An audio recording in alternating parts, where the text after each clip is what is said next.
Hello എല്ലാവർക്കും ഏറ്റവും പുതിയ മൂവി അപ്ഡേറ്റ്സ് നമ്മൾ ഈ വീഡിയോ കൊണ്ട് ഉദ്ദേശിച്ചാൽ ഇനി ഏറ്റവും വലിയ ബിഗ് ബഡ്ജറ്റ് ചിത്രങ്ങൾ റിലീസ് ചെയ്യാൻ വേണ്ടി പോകുന്നത് അതൊരു പാന്തർ റിലീസായ ചിത്രങ്ങൾക്ക് റിലീസ് ചെയ്യാൻ വേണ്ടി പോകുന്നുണ്ട്.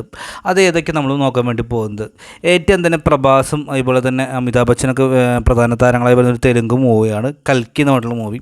ഇതൊരു സയൻസ് ഫിക്ഷനും ആയിട്ട് വലിയ ബഡ്ജറ്റിൽ വരുന്ന മൂവി തന്നെയാണ്. ഏകദേശം 100 കോടിക്ക് മുകളിലുള്ള ഒരു ബഡ്ജറ്റ് എന്നൊക്കെയാണ് കണക്കപ്പെടുന്നത്. ഏകദേശം കണക്കാണ് പറഞ്ഞത്. ഈ ചിത്രം റിലീസ് ചെയ്യാൻ വേണ്ടി പോകുന്നത് മെയ് 30 തീയതിയാണ്. അതുപോലെ ധനുഷ് എന്ന് പറയുന്ന നടൻ്റെ ഏറ്റവും ചിത്രം രായ എന്ന് പറഞ്ഞുള്ള മൂവി. ധനുഷിനെ കൂടാതെ കാളിദാസ് ചെറമും പ്രധാന താരമായിട്ട് ഇതിൽ വരുന്നുണ്ട്. ചിത്രം റിലീസ് ചെയ്യാൻ വേണ്ടി പോകുന്നത് ജൂൺ 6 തീയതിയാണ്. അതുപോലെ തന്നെ ഇന്ത്യൻ എന്ന് പറഞ്ഞതിന് ശേഷം ഇന്ത്യൻ 2 റിലീസ് ചെയ്യാൻ വേണ്ടി വലിയ ബഡ്ജറ്റ് ചിത്രമാണ് ശങ്കർ കമൽഹാസൻ ഒന്നിക്കുന്ന മൂവിയാണ്. ഇത് റിലീസ് ചെയ്യാൻ വേണ്ടി പോകുന്നത് ജൂൺ 13 തീയതിയാണ്. അതുപോലെ വിക്രമിൻ്റെ പാന്തർ റിലീസ് ചെയ്യാൻ വേണ്ടി തങ്കാല എന്ന പറഞ്ഞിട്ടുള്ള മൂവി അത് ജൂണിൽ പ്ലാൻ ചെയ്യുന്നുണ്ട്.